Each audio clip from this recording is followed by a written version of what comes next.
Today in the EU leaders to decide on top jobs and agenda for next term. EU leaders are conveying to Brussels as of Thursday, 26th of June, for the last summit under the current mandate to seal the deal on the distribution of the bloc's top jobs following the June European elections. At the same time, they will be addressing a swath of key policy issues for the Union and agree on the EU strategic agenda, a policy plan that sets the EU's direction and goals for the next 5 years. But besides the top jobs, which other topics will dominate the agenda? Hello and welcome. I am Evi Chiori and this is Today in the EU. To dive into the topics of this meeting's agenda, I'm joined by Alexandra Brzozowski. Hi, Alex. Hello. So, there is a lot on the agenda for EU leaders when they meet for their final summit of this EU term. Let's begin with the current focal point, especially here in Brussels, which is EU leaders discussing the next institutional cycle and resuming last week's talks about the top jobs. What has changed since last week? In terms of names, not much, Effie. Party leaders from the three main political families, the centre-right, the socialists and the liberals, have been negotiating all week, also with their 6 appointed negotiators in the lead. It will be clarified next week, and this conversation today was a useful step to prepare the next European Council, but the decision will be made in the next European Council, the next formal European Council that will take place next week. Said Charles Michel just a week ago when he announced that there was no agreement on the names for the top jobs. We're still talking about the same package that would see von der Leyen as the head of the European Commission, Costa as the head of the European Council, and Kallas as the new EU top diplomat. Mm-hmm. So in terms of the package deal, not much has moved. But it also seems that the approach to negotiate has not significantly changed, despite that some leaders had a very unhappy moment at the dinner last week where they were made wait. They had to wait for 2 hours. The deal was somehow presented to them as a fait accompli. So with some of them being really annoyed about the fact that the priorities were also not discussed. Yeah. So in terms of, falling a bit short on that discussion, we might actually witness pretty much the same problem as we saw before this summit around, namely that a pre-cooked deal again will be put on the plate of EU 27 leaders and some problems will arise from that. And can you go a bit into detail on the process? How much does the approach differ from last time around in 2019? So we didn't have EU lead negotiators as such last time around. There was people in the lead, but it was not a coherent team as you can see this time around. So there has been informal chats between leaders in different constellations, but also there had been 2 very strong personalities when you think about French President Emmanuel Macron, who obviously was the kingmaker last time and is weakened now, but also we had German Chancellor Angela Merkel at the table. So a very different situation. And this time around, we don't really have this Franco-German axis, so to speak, but a range of leaders that all in their own merit make claims to the discussions, be it Italy's Prime Minister Giorgia Meloni, who obviously with her far-right party came out strengthened of the EU elections, and various other leaders that kind of stake out their claims to different portfolios or different points in the negotiation. So in a sense, and that's a sense that many EU diplomats are actually sharing that are involved in the summit preparations, it's much more complicated this time around. Now, on Tuesday, 6 lead negotiators announced they have agreed on the package. Is this the sign of a done deal? Or will we see complications? Giorgia Meloni, besides last week, she highlighted her disappointment also speaking at the Italian Parliament yesterday in preparation for today's meeting, criticizing the EU negotiations dynamic, referring to the Union as a bureaucratic giant. She slammed the logic of refusing to engage with certain political forces and contested the trend of a few deciding for all, calling it a conventio ad excludendum. Che consideravo surreale che nella prima riunione, seppur informale, del Consiglio europeo successiva alle elezioni, alcuni si presentassero direttamente con le proposte di nomi per gli incarichi apicali, frutto delle interlocuzioni tra alcuni partiti, senza neanche fingere di voler aprire una discussione su quali fossero le indicazioni arrivate dai cittadini con il voto. So, Giorgia Meloni has obviously been a figurehead of this critique against how the deal is being made. Do you see her complicating the procedure? As we understand it, it's not a done deal yet, but we're very, very close. So I think to speak of a done deal would be a bit premature. And also that's part of the resentment that is coming from the leaders around the table, because we shouldn't forget it's EU27. And I think maybe the negotiators have somehow forgotten that. But all will come down to whether there is an attempt to satisfy everyone that is currently dissatisfied. So the main thing to look out for is obviously Meloni and how she can be offered something that makes her believe she from those negotiations, and that, you know, she can present something as a victory back home. Meloni's cabinet, we reached out, declined to comment on what the position is, what the demands might be.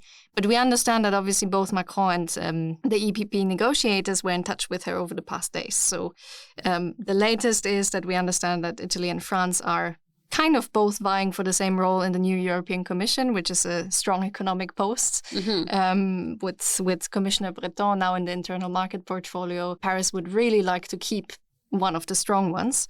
At the other hand, Meloni obviously has a strong claim to demand something that is not a top job, but that could be a vice president job. So in the end, the deal might come down to commission portfolios being promised or claimed by some of the member states. That could be key.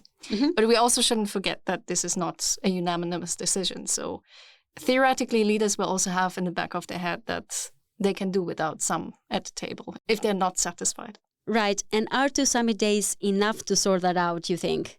I think that's what they're aiming for. Otherwise, we will need to stay the weekend.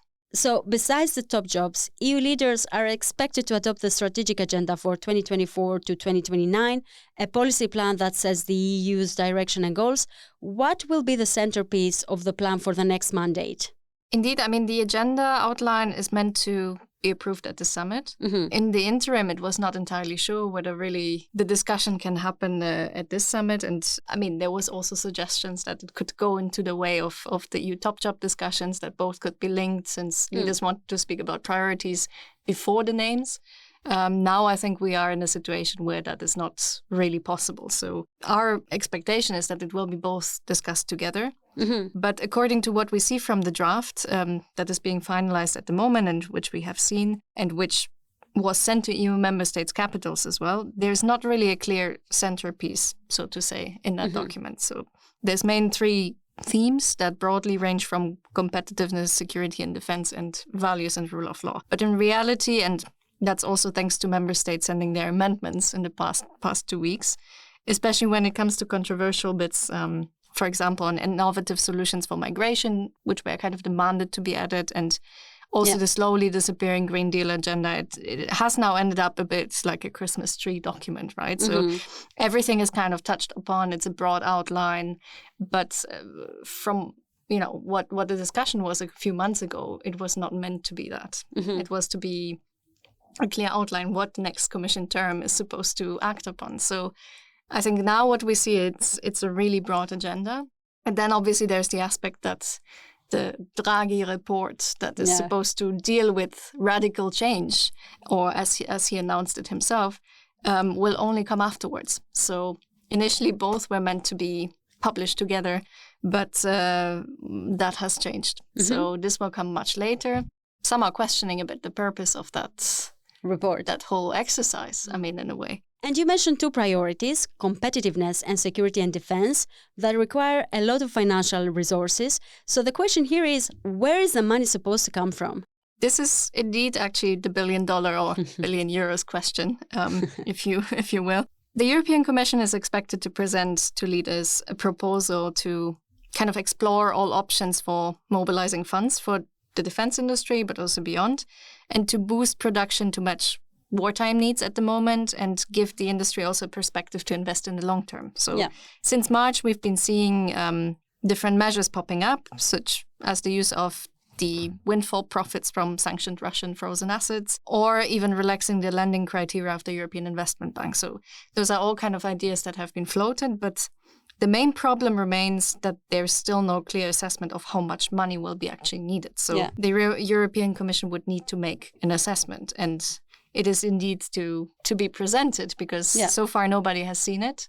It was supposed to be discussed before the summit. Now that timeline has very much shortened, so leaders might hear something about it, but whether there will be concrete proposals, we will have to see in the long term. Right. And how would you say looks the next day for the EU after this meeting? Well, probably with a bit more clarity than before, but the leaders, and especially also us journalists, probably cannot head into a well-deserved summer break yet, because the real blockbuster might be the confirmation vote in the European Parliament for von der Leyen, which will be in mid-July. And if she does not get confirmed, which is quite a possibility. I mean, there is ambiguity. She needs a significant number of MEPs to vote in her favor. The vote is not as certain as it might have seemed in the beginning. So in this case, what would be the alternative scenario then? It could also mean that leaders are back to the drawing board quickly if she gets not confirmed. And then the whole political geographical balance of the package might be questioned as well. So I think that will really be the main point to look forward to. So yes, the summit approves the package. I think, with the political majorities in the council, it's quite clear that it could go through. But the big question will be Parliament. And I think we should prepare for a few weeks more of waiting for the actual announcement. Interesting weeks, though, because everything seems to be changing so rapidly. Thank you, Alex.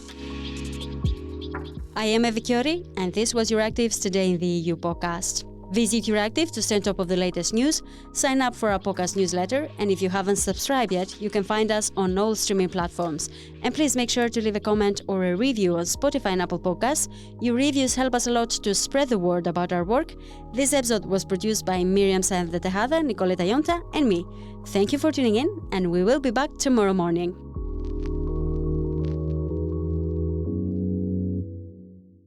As part of our commitment to accuracy, inclusion and transparency, Euractiv is part of the Trust Project.